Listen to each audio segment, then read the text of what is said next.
Lima la tazuruni ya Bilal. Kenapa engkau tak menziarahiku hai Bilal? Dah lama, dah bertahun-tahun dah berganti khalifah Abu Bakar, Umar.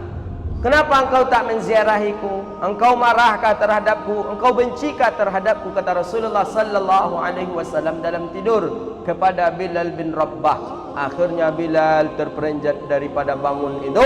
Langsung Bilal bin Rabah membawa anak istrinya menuju Madinah untuk menziarahi makam Rasulullah sallallahu alaihi wasallam.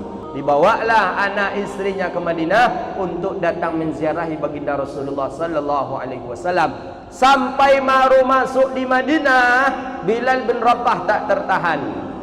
Menangis Bilal bin Rabah. Baru nampak Masjid Nabi, Masjid Nabawi, Bilal bin Rabah sudah merasa, wah ini baginda Nabi hidup, baginda Nabi ada. Tak sanggup Bilal bin Rabah, menangis Bilal bin Rabah.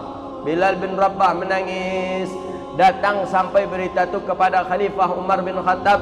Ya Khalifah, Bilal bin Rabah datang dia ke Madinah dan dia menangis, dia tak sanggup untuk memasuki Madinah. Didatangi oleh Khalifah Amirul Mukminin Umar bin Khattab. Ma baluka ya Bilal? Ada apa dengan engkau ya Bilal?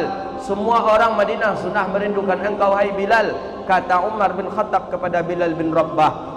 Maka waktu salat pun masuk, diminta oleh Khalifah Umar bin Khattab Bilal untuk naik ke menara untuk azan seperti azan di zaman Rasulullah sallallahu alaihi wasallam.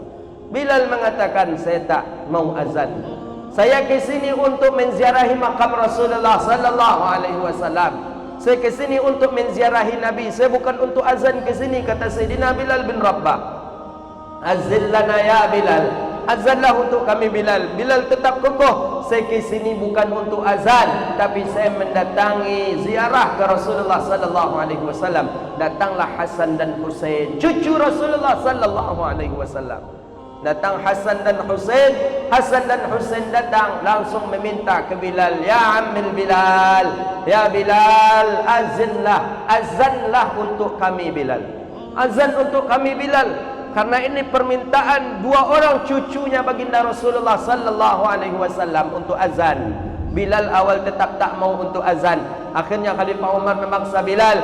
Bilal mengatakan, kalau bukan karena cucunya Rasulullah menyuruhku untuk azan, maka saya tak akan azan, kata Bilal. Azanlah Bilal bin Rabah. Naik Bilal ke tempat yang dia dahulu tahun, sudah puluhan tahun dia naik ke tempat itu untuk azan. Naiklah Bilal bin Rabah ke sana. Pas Bilal bin Rabah naik, Bilal memandang ke bawah. Ternyata ada kuburnya Rasulullah sallallahu alaihi wasallam.